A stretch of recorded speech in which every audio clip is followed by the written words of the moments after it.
Dan King is here to run the show. It's Dan King, you should already know. Dan King is gonna run the show. Oh yeah, listen up now, here we go. Dan King, he is the king of the empire, the chief, the leader. He's here to take you higher. He brings the heat.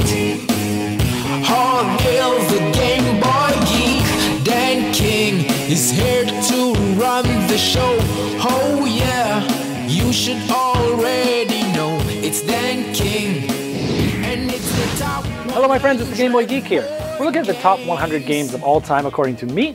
Today we're looking at numbers 50 through 41, so let's get started. My number 50 is a party-ish type game.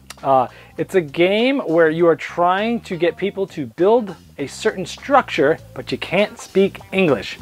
We are talking about UGTECT for 2 to 8 players. This is a game that actually comes with inflatable caveman clubs, which is one of the most coolest components I've ever seen. And so what you're doing is you're trying to get one person's the UGTECT, and there's 2 different teams, so there's 2 of them. And each of them are trying to get their team to build a certain structure. And it's like there's a cylinder and a triangle and a block, and they're different colors. And depending on what they want them to do, they might say, Ugungu, Ugungu. And that might mean, I forget what it means, but it might mean like pick up or take up the red one or whatever. So different language and different body motions tell them to do something specific. And if they do it right, you hit them on the head once with the inflatable club. If they do it wrong, you hit them twice so they know they did it wrong. And if you screw up the order, you hit yourself in the head. It's just a ton of laughs. I play this a lot at lunchtime with my engineering friends, and it's a blast. This might be one of the most fun games to watch people play. So even if you don't like playing it, when you have people over and you let them play it and you watch, you might get as much enjoyment as them. UGTECT. My number 49 is a 2-player card game. It takes about 20 to 30 minutes to play. It's called Jaipur. It's very easy to teach. It's a pretty simple game. I love this game because it's easy enough for my wife to play, who doesn't really play a lot of games. She likes this game a lot, which is why I love it and why it's so high on my list. Where it's a good card game where you're trying to figure out, you're getting goods, and those goods are worth certain points, and obviously there's some that are worse than others, some that are better than others, and you're playing cards to try to get certain goods, and if you can get enough of them, at least 3, 4, or 5, you get extra bonus. So you have some decisions of, hey, do I want to hold out and get another card and try to get the bonus, or do I try to go get it now? Because the earlier you get to things, the better they are. So it's like, do I wait and try to get 3 leather, or do I try to just get it now because I know those are the most expensive ones, and there's that play there. There's also an interesting mechanic where there's some camels out there, and camels are used to trade, and sometimes I might not like anything that's out there on the board of the cards, and I can kind of, or I might really like more than one item. I might like 3 or 4 of them. So I can put things back. I can put items from my hand back, or I can put camels in the trade and take things back. There's an interesting ebb and flow with the camels and trading with those, and then trying to get the best things. It's just an interesting card game, easy to teach, but a lot of fun. Jaipur. My number 48, another party game. One of my wife's favorites, actually, Dixit. Now, this is the original version here. There's a bunch of versions out there. This is 3 to 6 players, plays in about 30 minutes. It's better with more players. The more players, the better. And this game's really interesting as it kind of has that apples to apples mechanism where one person basically will make up and be creative. You do have to be creative in this game. They'll look at their cards in their hand, and each of these cards are amazing, huge cards, original artwork that are beautiful and gorgeous. Some of them are a little weird, but it's interesting because they all have like 1 or 2 or 3 different aspects to them. There's some depth to each of these cards. And you might say, the best day ever. And everybody puts a card face down, we shuffle them, we put them out, and it's amazing how many of the cards come out that looks like possibly the best day ever. Some of them you gotta look a little closer to get a little more detail, some of them are flat obvious. Everyone votes which one they think was mine, and depending on whether I'm trying to make my clue somewhat good. I don't want nobody to get it, and I don't want everybody to get it. It's gotta be vague enough that only some of the people get it, and then I get the most points. It's very interesting, and the people that guess it get points too, but the mechanic of guessing whose it is and trying to find it out, it's very fun, it's very interesting. It's kind of like a cerebral party game with good artwork. Dixit. My number 47 is a deduction game. You may have, as a kid, played the game Clue. This game has completely replaced Clue for me. It's called Mystery of the Abbey from Days of Wonder. Now, in this game, it is similar to Clue in the fact that you're trying to figure out who the killer is. But it's different from Clue because in this game, when you land on somebody else's space, you can land on anybody's space and you get to ask them a question. And the questions are quite open-ended, and this is the main awesome mechanism of this game, is you can say, how many of the fathers do you have crossed off? Or how many Templars do you still have not crossed off? Or you can come up with any sort of questions, but the interesting is you're trying to get questions answered that help you, but don't help other people. So you may have passed a card to someone that last round. You could say, from the type of the player that I passed you that last round, how many of those do you still have uncrossed off? Or whatever. There's all sorts of interesting ways you can take questions.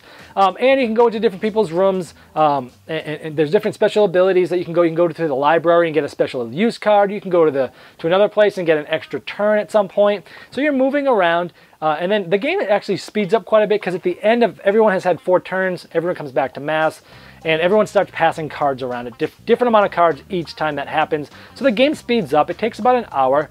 But for me, it's a lot better than Clue. You can go and say who you think the murderer is, but you can even do this before the game's over. So you can try to throw people off and say the wrong thing, but that would be minus points for you. Or you can go and say, I think the person has a hood on. And if you get that, if that's right at the end of the game, you'll get some extra points. So sometimes you want to go and just say who it is and be right or wrong and be out of the game maybe. Other times you might want to try to get your clues out there early to get some points. Very interesting. Much better than Clue in my opinion. Mystery of the Abbey. My number 46 is a game about circus, which is a theme you don't see too much often, but I really like the theme. It's a lot of fun. I'm talking about Circus Train 2nd edition from Victory Point Games. Came out in 2013. Plays up to 5 players. It is a pick up and deliver game, essentially, where you're trying to go off and pick up higher talent, whether it's clowns or horses or elephants or tigers, trapeze artists. And you're picking this talent up, and then you're going to places where there's demand for shows that do those things. So it's simple pick up and deliver, but everybody has the same 7 or 8 action cards, and you have to play each of those once before you pick them all up. So you have certain actions, but you got to know when to play the right ones and when's the right opportunity to play that.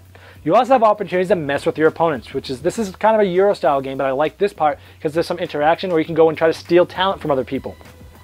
And another interesting scoring mechanic, similar to Prince of Florence or Colosseum, where at the end of the rounds you're trying to have the best show, like who has put on the show that's brought the most people. And it's not the only way to score in this game, but it's the major way to score in this game, where you're building up and you're getting more and more people as the game goes on. And that's an interesting scoring mechanism as well. And it's an interesting game, Circus Train. My number 45 is a game that was nominated for Spiel des Jahres Game of the Year last year. And it's like bingo, but it's like gamer bingo. We're talking about Augustus. Now, it's now called Rise of Augustus. This was one of the first copies here. It plays in about 30 minutes. It plays up to 6 players, and I like this because it plays 6 players, and it doesn't really take any longer to play with that amount of players. It's essentially a thematic way of playing bingo, where people are drawing tiles out of a bag, and you have some cards in front of you, and you're marking off certain things on that card, and once you have a card completed, you get to score that card and sometimes do a special ability, and there's other cards out there that you can select. There's also short-term goals, like, hey, if you have the most of senators, you get this card. If you control the most green regions, you get this card, and those are points. Then there's some more later-term goals that are interesting to kind of figure out whether I want to do those or not. So there's some interesting decisions wrapped around a very simple mechanic of bingo, and it just works. It's simple, it's elegant, it's easy to teach, it's over quickly, it doesn't overstay its welcome. It's a great game that takes about 30 to 40 minutes, Augustus. My number 44 is another party game. This is a game that you have to be really creative with. It's called Spinergy. It might be out of print. It's an older game. I got this when I was in college playing games. You need a very creative group. In this game, essentially, there'll be a scenario card, and it could be very easy, it could be very hard. The harder, the more points you'll get if you fulfill the scenario. There's this big thing of 3 rings, and you're spinning these rings, and 3 random words will come up, like monkey, motorcycle, cheese. And the scenario might say, you are late for work. You're sitting in front of your boss, tell him why you're late. And you have to use each one of those 3 words in your story. And you get, I think, a minute or a minute and a half to craft out your story. Now, the person who drew the scenario card, who basically isn't writing, gets to guess which one word for each person. So if there's 5 players playing, he'll guess 5 words that he thinks some of these people are going to use in his story. And it can't be like pronouns and easy words like that, and they're guessing, so that gives him something to do. So it's very interesting, very creative. Some of the stories that you'll hear in this will just make you cry laughing. If you have a creative group, this game goes over huge. If not, not so much, but it's a great party game for the creative people, Spinergy. My number 43 was I believe a Spiel des Jahres nominee. It's a dice rolling game where you're trying to take control of casinos to win the most money. We're talking about Las Vegas. This is a very fun game. Plays up to 5 players with the base game. There's a new expansion coming out next year in the United States called Las Vegas Boulevard that makes it even better. But by itself, it's an amazing game. You're rolling dice and you're trying to decide from these dice which one number am I going to put, which one casino am I going to try to get. And so if you have 2 twos, you have to put both of them on the casino that's 2. And so you're trying to figure out with each roll, what's the smartest thing to do, what's out there, how many dice do other people still have left, and how much is the money that people are trying to win for. A lot of people try to fight for the very expensive casinos, the ones that have like $90,000. But you might be able to just put 1 dice on a couple of casinos and win a 40 and win a 50, and you've done just as well, or maybe you can fight for the other ones. So it's an interesting dynamic. It's fun to watch it go around and watch people roll. There's a lot of loud laughter and a lot of loud bursts of "oh" when you play this game, because the dice just do funny things. So if you like chucking dice with strategy, it's like dice rolling with strategy, but not too heavy. It's a pretty light game, but it's a lot of fun. Las Vegas. My number 42 is another party game. This one will make you cry laughing, and you have to draw, but don't worry about it. This is Telestrations. This one's the party pack, plays up to 12 players. The regular one, I think, plays up to 6 or 8, I can't remember. In this game, and I hate drawing and I hate Pictionary because everything I draw looks the same, but in this game, the worse you draw, actually the better the game is. Because it's like the old game of telephone, where you'd have something, you'd whisper it in someone's ear, they'd whisper it in the other person's, it would go all the way around. When it comes back to the end, it never is what it was supposed to be, or what it originally was. Take telephone and put people drawing to it. So someone might say a rocket ship blowing up, and they draw it. And then they give it to the next person, and they look at that, and they guess what it was. The next person looks at what that word is and tries to draw it. The next person, and so on and so forth. So you have this iteration and iteration and iteration of things changing. And when you get to the end, everybody stands up and says, mine was a rocket ship. Oh yeah, it looks like a rocket ship. And then as you go, you see things go sideways. And some of the funniest things is how one thing turns into another thing. You can check out my review on this. We have some crazy examples of real life that happened. It'll make you cry. Hilarious game. Every party I've played this at has gone over huge. It's just a lot of fun. Telestrations. All right, my number 41, the last one for this is a deduction game. I told you I love deduction games. It's for 3 to 5 players. It's called Incognito. It was reprinted by Aris Games last year in 2013. This is a game, actually it's best with 4 players. I almost always only want to play it with 4 players. It's a little limited range, but in this game, you are secretly an agent. And you are paired up with another agent. So from the other 3 people in the game, the whole game you're trying to do things to figure out who is my secret agent. You're landing on people, you're swapping cards, you're trying to look at cards, and when they give you 3 cards, a certain amount of those have to be true, depending on whether you saw them on their own or whether you used the ambassador to see them. And they're giving you cards, and you know how many of those are true, and you're writing them down. And as you get more information, you go, huh, one of these was true. But I already know that somebody else is that, so that can't be it. So you're using this deduction, you have a sheet to use, and you're trying to deduce who your partner is. Then once you find who your partner is, you're secretly telling them, hey, I'm your partner. Next time you see them or they ask you something, you can slip them who your true identity is. And the identity is basically the person and the body type. There's short, fat, tall, and things like that. So you have a person and a body type that you're trying to find out. You're slipping them who you really are once you think you really know who they are. And then you're secretly, depending on who you are, trying to complete a mission secretly. And at the end, you shake hands, you say mission accomplished, and the game's over. And it's really cool, a lot of hidden information, and trying to do that mission secretly, and the other people might not know who's who yet.